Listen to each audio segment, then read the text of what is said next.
Your mind holds a secret power that can shape your life beyond imagination. In this video, we'll explore how your subconscious mind influences your reality and how to use it to transform your life. Chapter 1. The Treasure House Within You. Dr. Joseph Murphy introduces the subconscious mind as a powerful tool that controls our thoughts, emotions, and experiences. He compares it to a fertile garden where thoughts are the seeds. Whatever you plant, you will harvest, whether good or bad. The conscious mind gives direction, but the subconscious mind executes it faithfully. Murphy gives examples like people curing illnesses, achieving wealth, or finding happiness by changing their internal thoughts. He emphasizes the power of belief, affirmations, and visualization. If you believe in success and hold that belief firmly, your subconscious will manifest it. This chapter urges readers to stop blaming external conditions and start working from within. The message is clear. Your subconscious mind is a creative partner, not just a passive recorder. Chapter 2. How your own mind works. Murphy explains the conscious mind as the watchman at the gate, and the subconscious as the subjective mind that obeys instructions without questioning. He illustrates how repeated thoughts influence the subconscious and shape our behavior and results. A powerful example is a man who feared heart disease and kept repeating it, eventually manifesting it into reality. Conversely, affirmations of health and peace can cure disease. The subconscious doesn't argue. It simply reacts. Murphy stresses guarding your thoughts and choosing only those that benefit you. If you dwell on fear or negativity, your life reflects that. But if you feed your subconscious with love, confidence, and health, you'll begin to live it. Chapter 3. The miracle working power of your subconscious. This chapter dives into the subconscious as a miracle worker. Murphy shares the story of a woman who visualized herself receiving $25,000 and eventually did. He discusses how sleep, prayer, and deep belief allow your subconscious to work while you rest. He advises visualization techniques and faith-based affirmations before sleep. Murphy draws a parallel to how seeds grow silently in the soil. Your subconscious creates results when left undisturbed by doubt. Success is not about struggle, but about alignment with inner belief. The subconscious responds to what we deeply feel to be true. Chapter 4. Mental Healings in Ancient Times. Murphy walks through historical examples of mental and spiritual healing. He talks about how temples in ancient Greece and Egypt used rituals, symbols, and suggestion to invoke healing through the subconscious. He shares that belief in the ritual, not the ritual itself, was key. Even the placebo effect today proves that belief can heal the body.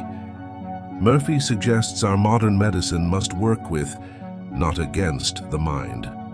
Whether it's a charm, a prayer, or a doctor's treatment, healing begins when the mind accepts the possibility. This chapter teaches us that healing has always been mental and belief-driven at its core. Chapter 5. Mental Healings in Modern Times. Murphy shows how modern people heal themselves from illness by using their subconscious mind. He shares stories of individuals who repeated affirmations like, "Every day, in every way I'm getting better and better," and saw real improvement. He highlights cases of insomnia, tumors, and phobias cured through the power of belief. One example is a man who cured his skin disease by affirming radiant health and imagining his skin clean daily. Murphy emphasizes repetition, emotion, and consistency. This chapter proves that healing is not exclusive to religion or science. It's about mind, alignment, Chapter 6. Practical Techniques in Mental Healings. This chapter offers tools to tap into the subconscious. Murphy introduces techniques like visualization, the thank you technique, the argumentative method, and the sleeping technique. He explains how a businessman used the thank you technique by giving gratitude for success before it arrived, and his business flourished. Another man used visualization and healed his daughter's hearing. Murphy insists repetition, belief, and emotional engagement are critical. These methods work not by magic, but by training the subconscious to accept new beliefs. Practice makes belief stronger, and belief makes healing possible. Chapter 7. The tendency of the subconscious is lifewood. Murphy explains that the subconscious always tries to protect and heal us. It is life-affirming by nature. When we align with this tendency through love, hope, and positive thinking, we tap into its healing power. A woman full of hate healed her arthritis when she started loving people again. Suppressed negative emotions can damage the body, but love and forgiveness restore balance. The subconscious doesn't punish. It responds to the quality of thought. To live well, we must think well and align with life's natural flow. Chapter 8. How to get the results you want. This chapter focuses on goal setting and belief. Murphy stresses that vague desires create vague results. A man wishing to travel the world succeeded only after he imagined himself boarding planes and seeing places. Clear mental pictures, backed by emotion and belief, trigger the subconscious to create reality. Murphy advises eliminating doubt, as it confuses the subconscious. Once belief is fixed and feelings are aligned, the results become inevitable. Your subconscious acts like a compass, guiding you toward what you consistently believe. Chapter 9. How to use the power of your subconscious for wealth. Murphy breaks the myth that wealth is bad. He says desiring abundance is natural and spiritual. He shares stories of people who changed their financial life by visualizing wealth, giving thanks and releasing guilt about money.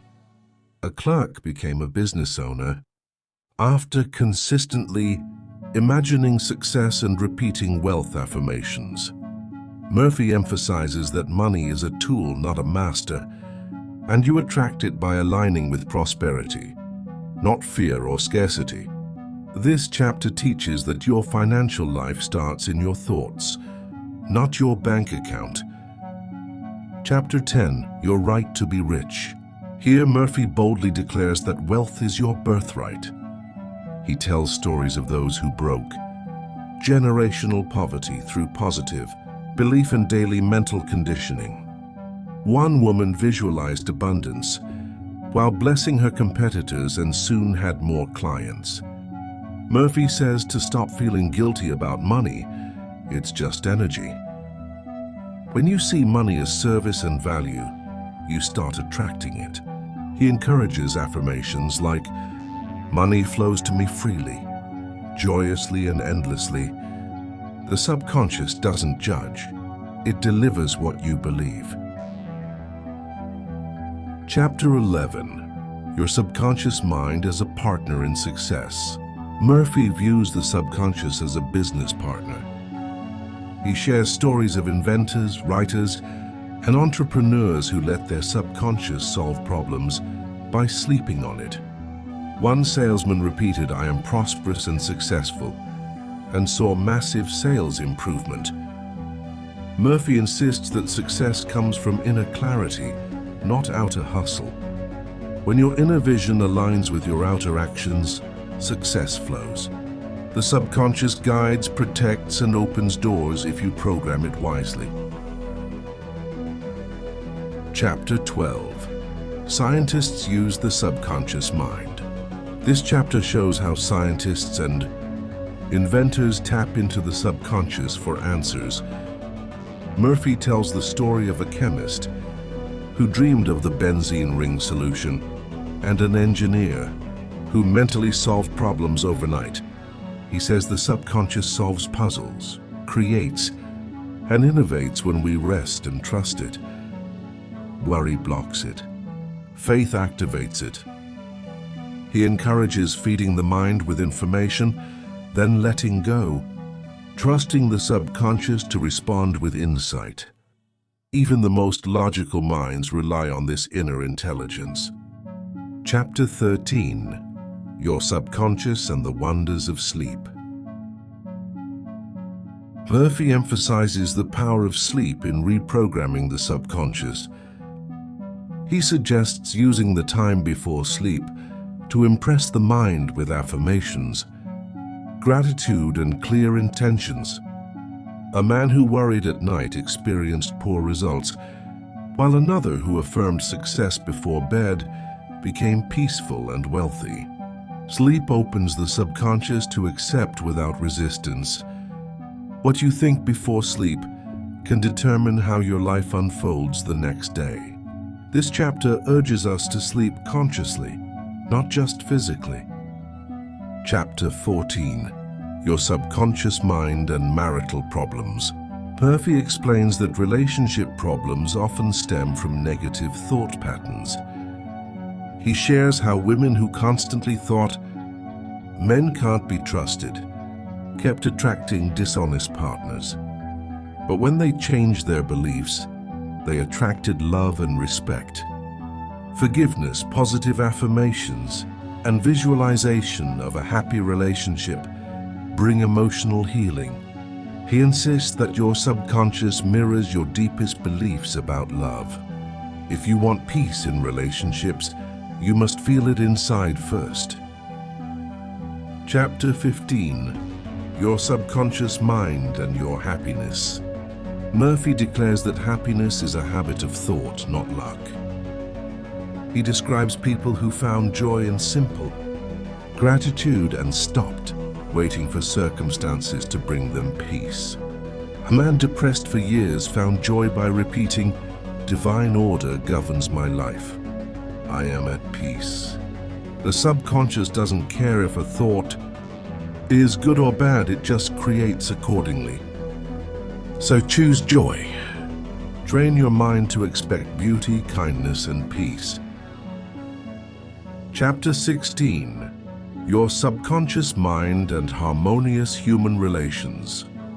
This chapter explores how your inner thoughts shape your relationships. Murphy gives examples of how managers who imagined harmony and respect ended workplace conflicts without saying a word. The subconscious communicates silently. If you hold bitterness, it spills into your actions. But if you affirm peace and blessing for others, the environment transforms. He says, "Bless your enemies, think lovingly, and harmony will follow." It all starts with your thoughts. Chapter 17: How to Use Your Subconscious Mind for Forgiveness. Murphy stresses that forgiveness is essential for peace. He tells stories of people suffering illness and failure due to holding grudges. But once they forgave sincerely, even mentally their lives healed. One man healed his stomach ulcers by blessing his former boss. Forgiveness isn't for the other person, it's for your freedom. The subconscious cannot work with hate. Let go and you will grow. The deeper your forgiveness, the higher your healing. Chapter 18: How Your Subconscious Removes Mental Blocks. This chapter shows how fear, worry, and guilt form mental blocks. Murphy offers methods like the mental movie technique to replace fear with positive visualization. A pianist who lost confidence regained it by imagining perfect performances. Blocks are not real, they are imagined barriers. The subconscious removes them when we plant courage and faith instead. Murphy reminds us that we are not stuck, we're just misdirecting the mind. Chapter 19: How to use your subconscious mind to remove fear. Murphy teaches how to confront and dissolve fear by flooding the mind with its opposite. He tells of a man who feared public speaking but overcame it by affirming confidence and visualizing success. Fear is learned, not natural. When we rehearse bravery mentally, we become brave in real life. The subconscious acts on your dominant thoughts. Make courage dominant. Fear is faith in the wrong direction. Turn it around. Chapter 20: How to stay young in spirit forever. In this final chapter, Murphy argues that age is largely mental. He shares stories of people who stayed youthful and active well into old age by maintaining joyful thoughts and a sense of purpose. A woman in her 80s started painting and became well known. The subconscious responds to your beliefs about age. Think young, feel young, live young. Keep learning, loving and laughing, and you'll never truly grow old. My point of view. I am truly inspired by this book. I agree with the writer, and I'm applying many of these principles in my own life. The more I align my thoughts with belief, love, and gratitude, the more I see real changes happening inside and outside. This book is not just theory. It's a life-changing guide to living with purpose, peace, and power. Thank you for listening. Please subscribe our channel